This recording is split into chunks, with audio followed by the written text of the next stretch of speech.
Hello everyone, my self पूजा सार्थक। स्वागत है आपका अपने YouTube channel Aspire physics classes में, जहां हम आपके लिए लेकर आए क्लास 12 की केमिस्ट्री का थर्ड लेक्चर। अपने जो फर्स्ट वाले लेक्चर में हम what is solution and types of solution को एक्सप्लेन कर चुके थे। सेकंड वाला जो लेक्चर था हम उसमें कंसंट्रेशन एंड कंसंट्रेशन टर्म को एक्सप्लेन कर चुके थे। आज का जो हमारा लेक्चर है, आज हम उसमें डिस्कस करेंगे what is solubility and solubility of gases and solid in liquids में। तो हम जब सॉल्युबिलिटी की बात करते हैं तो व्हाट इज सॉल्युबिलिटी, सॉल्युबिलिटी होती क्या है, तो एक एग्जांपल के थ्रू हम समझने की कोशिश करेंगे। हमने क्या लिया, एक बीकर लिया, उसमें क्या किया हमने 500 ml सॉल्वेंट, जो हमारा क्या है वाटर, उसको क्या कर दिया, डाल दिया। अब हमने क्या किया, फर्स्ट कि उसमें 1 स्पून ऑफ शुगर को क्या करा, ऐड किया और इसको डिसॉल्व कर दिया। जब वो हमारी डिसॉल्व हो गई, फिर हमने कितना 1 स्पून ऑफ शुगर और ऐड किया। जब हमारी वो ऐड हो गई तो फिर हमने 1 स्पून ऑफ उसमें शुगर और डाल दिया। जब हमारी वो डिसॉल्व हो गई तो उसमें हमने 1 स्पून ऑफ शुगर क्या कर दिया और ऐड कर दिया। तो हम एक चीज देखते हैं, जब हमने 1 स्पून ऑफ शुगर ऐड किया था, जो हमारा सॉल्वेंट था वो कितना था 500 ml। जब हमने 1 स्पून ऑफ शुगर को ऐड किया, तब भी हमारी जो वाटर की क्वांटिटी थी वो कितनी थी 500 ml। जब हमने थर्ड जो थी स्पून ऑफ शुगर को ऐड किया तो हमारी वाटर की क्वांटिटी कितनी थी 500 ml। जब हमने 1 स्पून ऑफ, जब हमारी फोर्थ थी स्पून ऑफ शुगर, तब भी हमारी वाटर की क्वांटिटी कितनी थी 500 ml। अगर हम यहाँ पर 1 स्पून ऑफ शुगर को क्या करें, ऐड करें, तब भी हमारी वाटर की क्वांटिटी कितनी रहेगी 500 ml। तो इसका मतलब क्या हुआ कि हम सॉल्यूट को तो ऐड करते जा रहे हैं, लेकिन जो हमारा सॉल्वेंट है वो चेंज नहीं हो रहा। तो उसी को हम देखो, इसी को हम क्या कहते हैं, maximum amount of solute dissolved at specific amount of solvent eight a specific temperature is called solubility. किसी के माइंड में अगर बात हो रहा होगा, अगर ये यहाँ पर घुलना बंद हो गया तो हम इसको क्या करें, हीट कर दें, तो हमारी क्या जल्दी जल्दी घुलना स्टार्ट हो, जल्दी जल्दी घुलने लगेगा। तो हम ऐसा नहीं कर सकते। हम कह रहे हैं कोई भी एक स्पेसिफिक टेम्परेचर हो और जिस पर क्या हो जाए, वो मैक्सिमम अमाउंट ऑफ सॉल्यूट क्या हो जाए, सॉल्वेंट में डिसॉल्व हो जाए, उसी को हम क्या कहते हैं, सॉल्युबिलिटी कहते हैं। इसकी डेफिनेशन को भी जल्दी जल्दी पढ़ लीजिए। The maximum amount of solute which can be dissolved in specific amount of solvent at a specific temperature। अगर हम अपने सिलेबस की बात करें तो हम सिलेबस में केवल दो जो हमारी सॉल्युबिलिटी है उनको पढ़ेंगे, solubility of solids in liquid, solubility of gases in liquid. इनको हम बारी बारी करके देखते हैं। Solubility of solid in liquids क्या है, solubility of gases in liquids क्या है। नेक्स्ट हमारा जो टॉपिक है वो है solubility of solid in liquids. अगर बात करें, हम इसको एक एग्जांपल के थ्रू से देखते हैं। हमारे पास क्या है, एक सॉल्वेंट, वो किस स्टेट में है, हमारा लिक्विड स्टेट में, और हमारे पास जो सॉल्यूट है वो किस स्टेट में है, सॉलिड स्टेट में। जैसे ही हमने सॉल्यूट को किसमें, सॉल्वेंट मतलब लिक्विड में डालना स्टार्ट किया, तो लिक्विड में जो हमारी जो सॉल्यूट है उसकी क्या कंसंट्रेशन इंक्रीज हो जाएगी, और यही प्रोसेस हमारा क्या कहलाता है, डिफ्यूजन कहलाता है। तो एक बार हम देखते हैं डेफिनेशन क्या कहती है। व्हेन ए सॉलिड मतलब सॉल्यूट किस फॉर्म में, फिजिकल स्टेट में, सॉलिड में, is added to the solvent, किसमें ऐड किया जाता है, सॉल्वेंट। सॉल्वेंट की फिजिकल स्टेट कैसी होगी, liquid. The solute dissolve because its particle go into the liquid and its concentration in the solution increases. This process is known as dissolution। अब हमारा आता है कि solubility पर हमारे कौन कौन से फैक्टर हैं जो क्या करते हैं, डिपेंड करते हैं या उसको अफेक्ट करते हैं। तो हमारा फर्स्ट फैक्टर आता है nature of solute and solvent, कि nature of solute and solvent पे क्या करती है, हमारी सॉल्युबिलिटी डिपेंड करती है। अब देखते हैं कैसे करती है। तो हमने क्या किया, हमने दो बीकर लिए, एक बीकर जिसको नाम दे दिया हमने बीकर ए दूसरे को नाम दे दिया हमने बीकर बी। जो फर्स्ट वाला बीकर है और जो बी वाला बीकर है, दोनों में हमने सॉल्वेंट लिया। इसमें भी हमने क्या लिया, सॉल्वेंट लिया। जो सॉल्वेंट लिया वो क्या लिया, वाटर लिया। और जो सॉल्वेंट इसमें लिया हमने क्या लिया, वाटर लिया। जो फर्स्ट वाला बीकर था उसमें हमने क्या ऐड किया, शुगर ऐड किया। जो सेकंड वाला बीकर था उसमें हमने क्या किया, साल्ट ऐड किया। तो हम एक चीज देखते हैं, जैसे ही जो बी वाला बीकर है उसमें हमने जैसे ही साल्ट ऐड किया तो आधा साल्ट तो डालते ही क्या हो गया, डिसॉल्व हो गया। लेकिन जो हमारा शुगर वाला जो बीकर है उसमें ऐसा कुछ नहीं हुआ। तो कुछ ना कुछ तो रीजन है सॉल्यूट का और सॉल्वेंट का, जिसकी वजह से जो साल्ट था वो क्या हो गया, आधा तो डिसॉल्व हो गया। उसको ज्यादा हमें हिलाने की भी जरूरत नहीं पड़ी। जो शुगर वाला था उसको क्या हमें ज्यादा हिलाना पड़ा। तो कुछ ना कुछ तो रीजन होगा। तो इसका रीजन क्या है, रीजन इसका ये है, एक आपने टर्म सुनी होगी लाइक डिसॉल्व,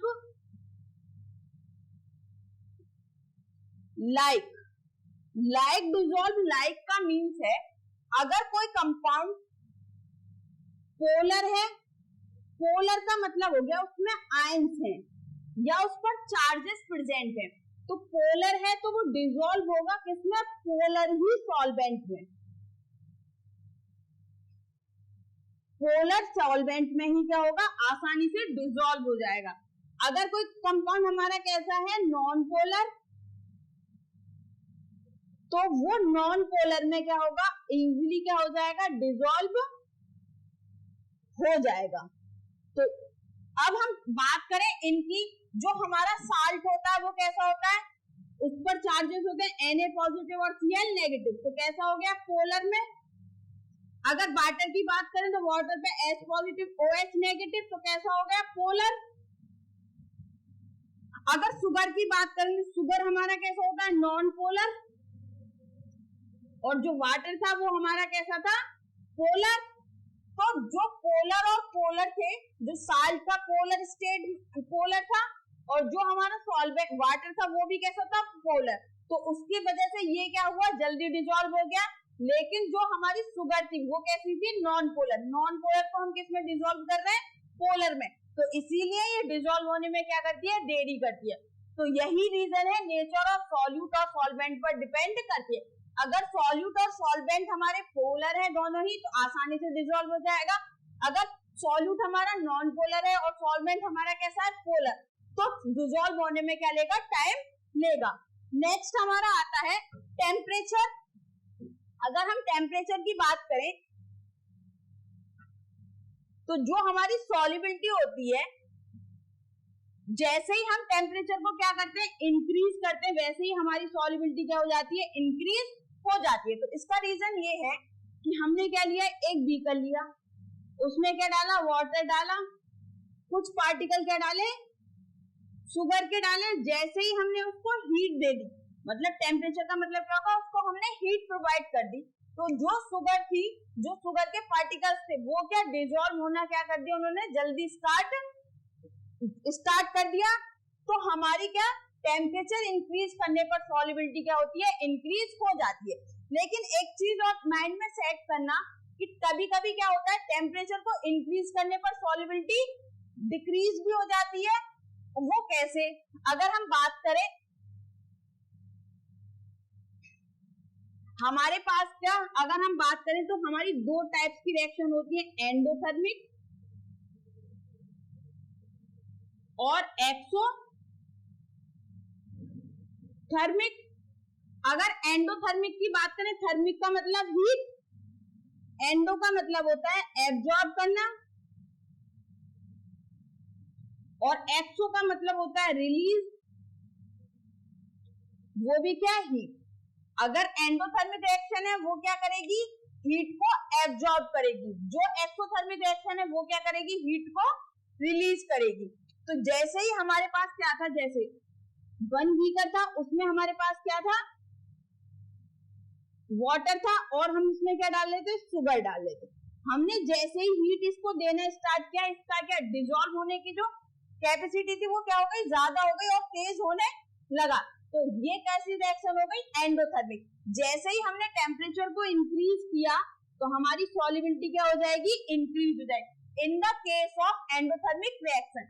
अगर वही बात करें एक्सोथर्मिक रिएक्शन, तो एक्सोथर्मिक रिएक्शन क्या होती है, वो खुद हीट को क्या करती है, निकालती है, और जैसे ही हम उनको टेम्परेचर देंगे तो वो सॉल्युबिलिटी क्या हो जाएगी, डिक्रीज हो जाएगी। तो इस केस में हम क्या करेंगे, उनके टेम्परेचर को हम क्या करेंगे, डिक्रीज करेंगे, तो सॉल्युबिलिटी क्या हो जाएगी, इंक्रीज हो जाएगी। अगर इसका एक एग्जांपल है कैल्शियम ऑक्साइड, सुना होगा, तो हर कोई कैल्शियम ऑक्साइड को क्या सलाह देता है, इसको हमें क्या करना चाहिए, कोल्ड वाटर में डिसॉल्व करना चाहिए। कोल्ड वाटर में क्यों डिसॉल्व करना चाहिए, जब इनकी क्या हो जाएगी सॉल्युबिलिटी, जब टेम्परेचर डिक्रीज हो जाएगा तो सॉल्युबिलिटी इंक्रीज हो जाएगी। इसका एक और एग्जांपल अगर हम ले लें,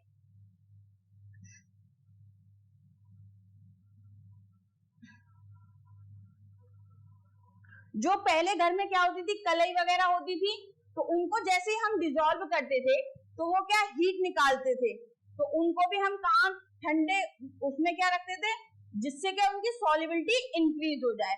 थर्ड पॉइंट आता है हमारा प्रेशर। अगर प्रेशर की बात करें, सॉलिड्स इन लिक्विड में डू नॉट इफेक्ट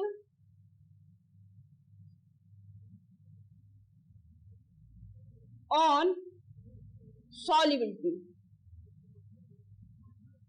जो प्रेशर है हमारा सॉलिड इन लिक्विड सॉल्युबिलिटी में, प्रेशर कोई भी इफेक्ट नहीं करता। नेक्स्ट हमारी 3 इंपोर्टेंट टर्म्स हैं। फर्स्ट है हमारा सैचुरेटेड सॉल्यूशन, सेकंड है हमारा अनसैचुरेटेड सॉल्यूशन, थर्ड है हमारा सुपर सैचुरेटेड सॉल्यूशन। इनको माइंड में हमारा सेट करना बहुत जरूरी है कि सैचुरेटेड सॉल्यूशन क्या होता है, अनसैचुरेटेड सॉल्यूशन क्या होता है, और सुपर सैचुरेटेड सॉल्यूशन क्या होता है। एक एग्जांपल के थ्रू इनको समझने की कोशिश करेंगे।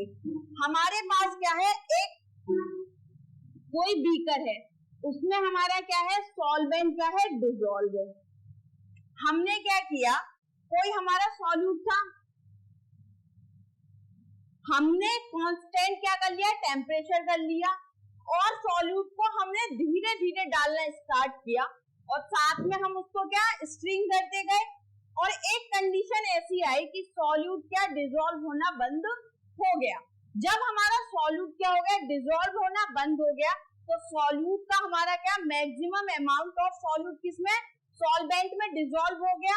उसी को हम कहते हैं सैचुरेटेड सॉल्यूशन, कि जब हमारा सॉल्यूट क्या हो गया, डिसॉल्व होना बंद हो गया, इस टाइप के सॉल्यूशन को हम क्या कहते हैं, सैचुरेटेड सॉल्यूशन। तो हमारी डेफिनेशन क्या हुई, ए solution which contains maximum amount of solute which dissolve completely in a solvent eight a particular temperature. तो जब वहां स्टेट आ गई कि हमारा जो सॉल्यूट था वो डिसॉल्व होना बिल्कुल बंद हो गया, तो हम वहीं रुक गए। तो जो इस टाइप का जो सॉल्यूशन बना उसी को हम क्या कहते हैं, सैचुरेटेड सॉल्यूशन।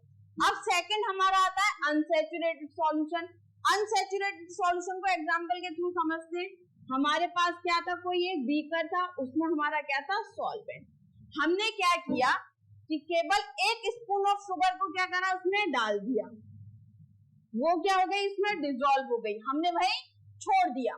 हमने सैचुरेटेड सॉल्यूशन बनाने की कोशिश नहीं की, लेकिन जो हमने उसमें सॉल्यूट डाला वो किसमें डाला, less amount of saturated solution के। इस टाइप के सॉल्यूशन को हम क्या कहते हैं, अनसैचुरेटेड सॉल्यूशन। देखो डेफिनेशन भी यही है, a solution which contains less amount of solute than required for forming saturated solution. जो सॉल्यूट था हमारे पार्टिकल थे, मैक्सिमम अमाउंट में जो सैचुरेटेड सॉल्यूशन बना रहे थे, उनसे कम अमाउंट हमने क्या डाला, सॉल्यूट का डाला और डिसॉल्व कर दिया। इस टाइप का सॉल्यूशन हमारा क्या बना, अनसैचुरेटेड सॉल्यूशन। थर्ड हमारा आता है सुपर सैचुरेटेड सॉल्यूशन। हमने क्या किया, एक बीकर लिया, उसमें क्या डाला, सॉल्वेंट डाला, मतलब वाटर ही डाला होगा, जो वाटर है हमारा यूनिवर्सल सॉल्वेंट है, और हमने उसमें सॉल्यूट को क्या डाला, हम डालते गए, हमने नहीं देखा कि वो डिसॉल्व हो रहा है या नहीं हो रहा। तो फिर जब हमने लास्ट में जब हमने डाल लिया सब, तो हमने देखा कि जो पार्टिकल जितना उसमें डिसॉल्व होना था वो भूल गया, लेकिन कुछ पार्टिकल उसमें क्या एक्सेस में बचे। उस टाइप के सॉल्यूशन को हम क्या कह देते हैं, सुपर सैचुरेटेड सॉल्यूशन। देखो डेफिनेशन भी यही है, a solution which contain excess of solute than required for forming saturated solution. हमें क्या, एक सैचुरेटेड सॉल्यूशन से भी ज्यादा सॉल्यूट हमने क्या कर दिया, उसमें डिसॉल्व करने की कोशिश की। इस टाइप का जो सॉल्यूशन कहलाएगा वो सुपर सैचुरेटेड सॉल्यूशन। जो एक्सेस ऑफ सॉल्यूट हमने डाला वो हमारे क्या करते हैं, वो सॉल्वेंट में ऐड नहीं होते, वो हमें दिखाई देते हैं। तो ये हमारा क्या हो गया, 3 टर्म्स थी, सैचुरेटेड सॉल्यूशन, अनसैचुरेटेड सॉल्यूशन और super saturated solution. Saturated solution जो है वो हमें लैब में बहुत जरूरत पड़ती है। नेक्स्ट है हमारा solubility of gases in liquid. अगर हमारा क्या है, वॉल्यूम ऑफ गैसेस, मतलब उसको कन्वर्ट हम कर लें एसटीपी पर, centimetre cube convert into STP, can then dissolve in a fixed volume of liquid. अगर कोई हमारी गैस है, फिक्स्ड वॉल्यूम ऑफ लिक्विड में क्या हो रही है, डिसॉल्व हो रही है, उसी को हम क्या कह देते हैं, solubility of gases in liquid. तो डेफिनेशन भी देखो यही है, volume of gas in centimetre cube convert into STP then can dissolve in a fixed volume of the liquid to form the saturated solution at a given temperature.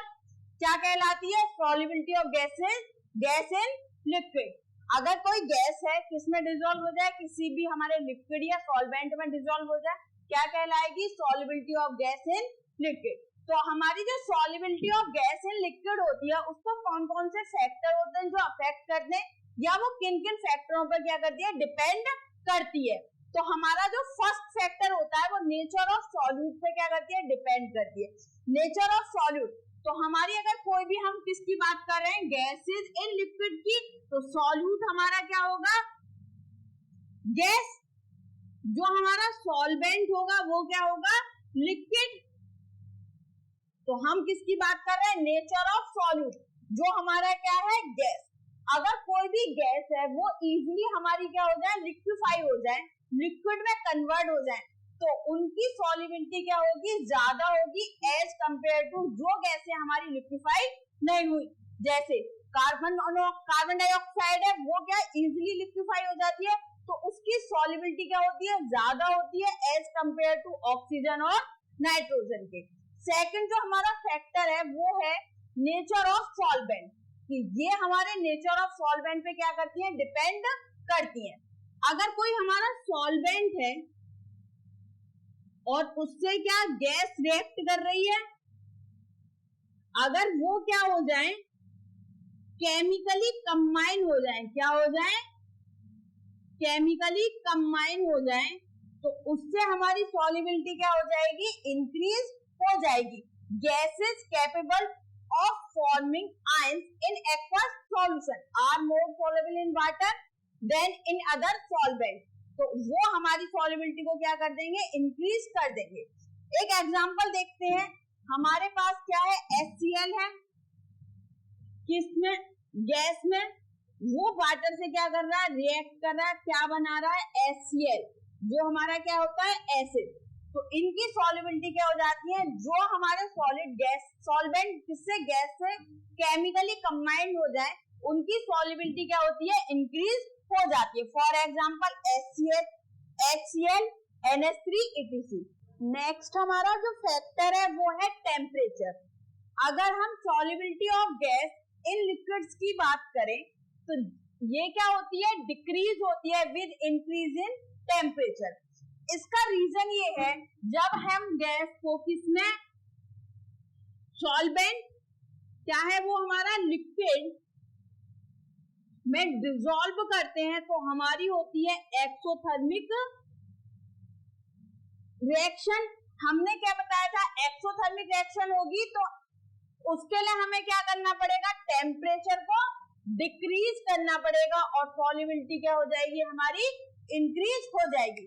तो वही है, the solubility of A gas decrease with increase in temperature. जैसे जैसे हम temperature का, हमें क्या इसकी सॉल्युबिलिटी को इंक्रीज, एक्सोथर्मिक के सॉल्युबिलिटी को इंक्रीज करने के लिए टेम्परेचर को क्या करना पड़ेगा, डिक्रीज करना पड़ेगा, तो सॉल्युबिलिटी क्या होगी, इंक्रीज। अगर हम टेम्परेचर को क्या कर रहे हैं, इंक्रीज कर रहे हैं, तो सॉल्युबिलिटी हमारी क्या हो जाएगी, डिक्रीज हो जाएगी। फोर्थ पॉइंट है हमारा प्रेशर। प्रेशर की टर्म को एक्सप्लेन करने के लिए विलियम हेडनी ने एक लॉ दिया था जिसको हम हेडनी लॉ के नाम से जानते हैं, और ये हमारे लिए मोस्ट इंपोर्टेंट है। तो हेडनी लॉ हमारा क्या कहता है, अगर कोई हमारा क्या है सॉल्वेंट में जितना मास ऑफ हमारा क्या गैस डिसॉल्व हो रहा है वो हमारा डायरेक्टली प्रोपोर्शनल होता है प्रेशर ऑफ द गैस पर। हम जितना प्रेशर उस गैस पर लगा रहे हैं, तो इसी लॉ को हम क्या कहते हैं, हेडनी लॉ कहते हैं। एक बार पढ़ो, the mass of A gas dissolved per unit volume, मतलब एक पर यूनिट वॉल्यूम में जितनी हमारी गैस का क्या है मास डिसॉल्व है of the solvent at a constant temperature is directly proportional to the pressure of the gas in equilibrium with the solution। और वो solution के साथ क्या हो, इक्विलिब्रियम में हो, क्या कहलाए, इस लॉ को हम क्या कहते हैं, हेडनी लॉ कहते हैं। तो हमारा क्या हो जाएगा, m directly proportional to p। तो m क्या है, where m mass of a gas dissolved per unit volume। Per unit volume में हमारी जितना गैस का मास डिसॉल्व है वो हमारा क्या है, m। p क्या है हमारा, प्रेशर ऑफ गैस। जैसे ही हम प्रोपोर्शनल का साइन हटाएंगे तो m बराबर हमारा क्या आ जाएगा, k p। लेकिन हम एक चीज अगर यहाँ देखें, m हमारा जो होता है मास डायरेक्टली रिलेटिव होता है। अगर हम मोल्स नंबर ऑफ मोल्स निकालते तो क्या लिखते हैं, given mass upon molar mass. तो जैसे जैसे हमारा मास इंक्रीज होगा वैसे वैसे नंबर ऑफ मोल्स हमारे क्या होंगे, इंक्रीज होंगे। तो हम यहाँ मास की जगह क्या कह सकते हैं, number of moles of gas is directly proportional to the pressure of gas. अगर हम मोल्स कह सकते हैं तो हम एक और वर्ड क्या लिख सकते हैं, मोल फ्रैक्शन। क्या, मोल फ्रैक्शन ऑफ गैस। तो मोल फ्रैक्शन ऑफ गैस के लिए हम क्या लिख दें, xg directly proportional to p। ये वाला प्रोपोर्शनल हटेगा, xg बराबर तो हमारा क्या आ जाएगा, k और p। अब यहाँ पर जो k है इसको हम क्या कांस्टेंट कहेंगे, ना कि हेडनी कांस्टेंट। अब हेडनी कांस्टेंट कैसे आएगा, अगर हम यहाँ पर क्या लें, p अपोजिट कर दें तो p बराबर 1/k xg। तो 1/ जो हमारा k है इसको ही हम क्या लिख दें, ये भी जब k हमारा कांस्टेंट है तो 1/k भी क्या होगा, कांस्टेंट। तो p बराबर हमारा क्या हो जाएगा, kh इंटू xg। xg हमारा क्या है, मोल फ्रैक्शन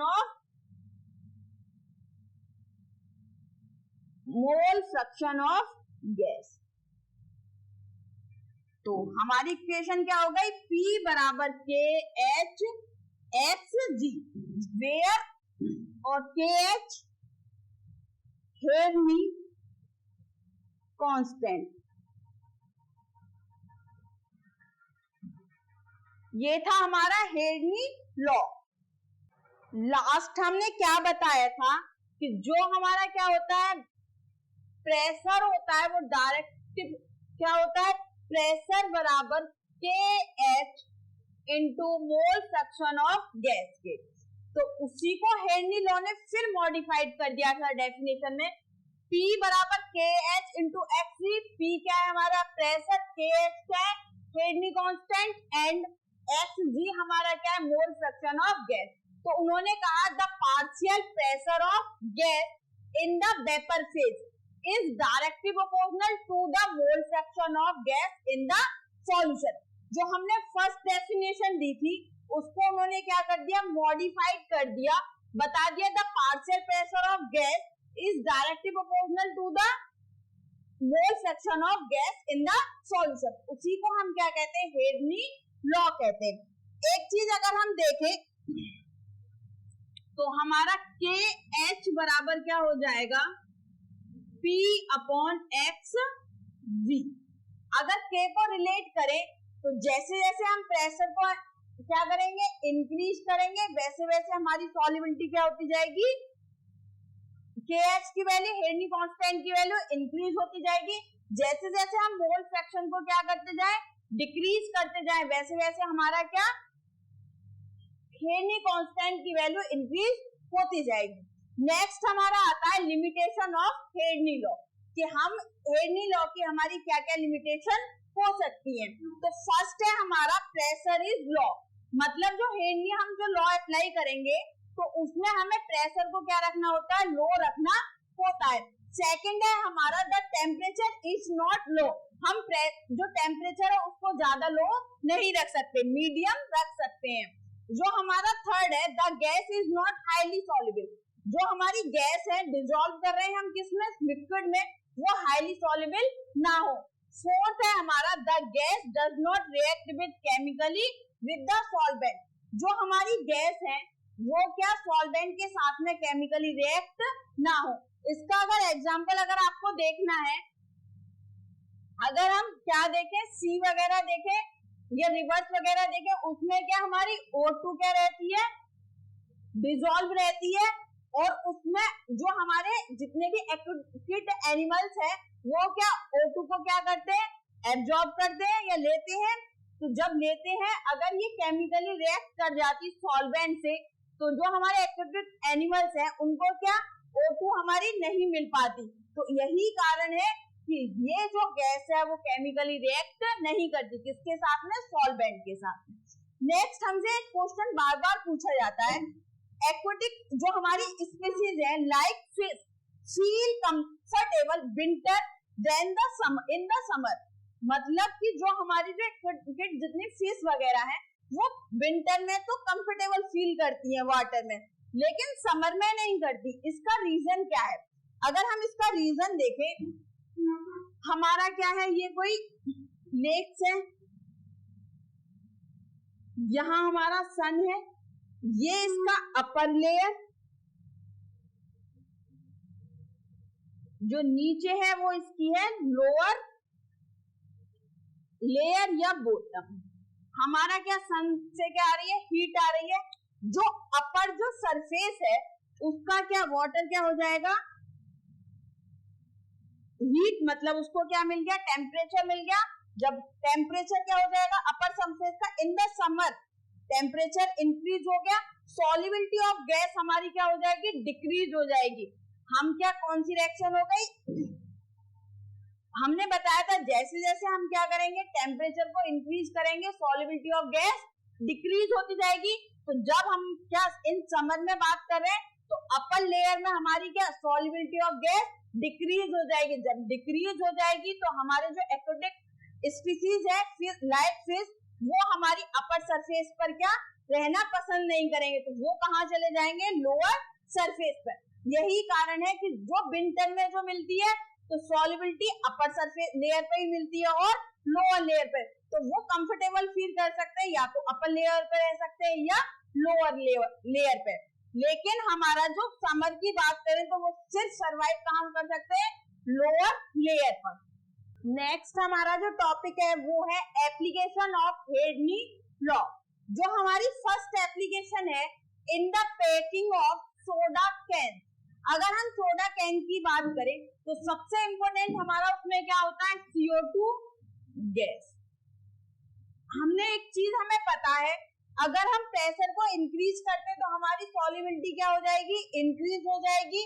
तो यही कारण है कि हम जो सोडा कैन को हाईली किसमें, हाईली प्रेशर पर क्या करते हैं, हाईली प्रेशर पर पैक्ड करते हैं, जिसके कारण जो CO2 गैस की क्या हो जाती है, सॉल्युबिलिटी इंक्रीज हो जाती है।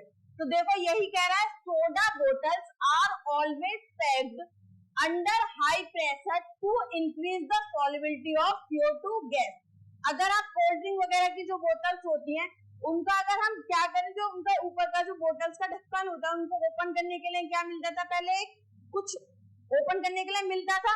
यही कारण है वो किस पे, हाई अंडर हाई प्रेशर पर क्या होती है, पैक्ड होती है, इसलिए वो खुलने में क्या करती है, दिक्कत करती है।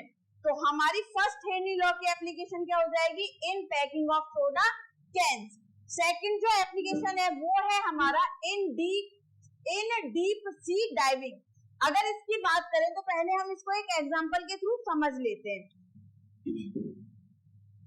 ये हमारा क्या है, वाटर, ये क्या है, डीप, हम गए किसमें, सी में, और ये हमारी है सरफेस ऑफ वाटर। जब भी कहीं देखा होगा कोई डीप सी डाइविंग करने जाता है तो उसकी बैक पर एक थैला सिलेंडर होता है, उसमें हमारी गैस होती होंगी, ऑक्सीजन और नाइट्रोजन गैस थी। तो वो जैसे ही, अगर हम बात करें सरफेस ऑफ वाटर की और डीप सी की, सरफेस ऑफ वाटर पे हमारा क्या प्रेशर कम होता है, लेकिन डीप सी जैसे ही हम नीचे जाते हैं तो हमारा प्रेशर क्या होता है, इंक्रीज होता जाता है। जब प्रेशर इंक्रीज होता जाता है तो हमारी बॉडी में ऑक्सीजन और जो नाइट्रोजन थी वो डिजोल्व क्या होगी, अब लार्ज अमाउंट में क्या होगी, डिजोल्व होगी। उसका क्या, हमारे बॉडी में मास, हमने क्या कहा था, जैसे मास इंक्रीज होगा वैसे उसकी क्या सॉल्युबिलिटी, प्रेशर इंक्रीज, उसकी सॉल्युबिलिटी इंक्रीज हो जाएगी। तो हमारी बॉडी में क्या, उसकी सॉल्युबिलिटी इंक्रीज हो गई। जैसे ही हम नीचे जाते हैं सॉल्युबिलिटी हमारी क्या हो जाएगी, हमारी बॉडी में ऑक्सीजन की और नाइट्रोजन की इंक्रीज है। अब हमें नीचे तो रहना नहीं है, अब कहाँ हम ऊपर आएंगे, सरफेस ऑफ वाटर पे। जब हम सरफेस ऑफ वाटर पे आते हैं तो हमारा क्या, हमारा प्रेशर कम हो जाता है, तो सॉल्युबिलिटी हमारी क्या हो जाती है, कम हो जाती है। तो जब सॉल्युबिलिटी हमारी कम हो जाती है तो हमारी वेन्स पर क्या कर देती है, वो नाइट्रोजन गैस बबल्स बना देती है। जब बबल्स बना देती है तो हमारी बॉडी में क्या होता है, पेन होता है। तो यही कारण है जो आजकल हम नाइट्रोजन का यूज ना करके हम क्या यूज करते हैं, हीलियम गैस का यूज करते हैं।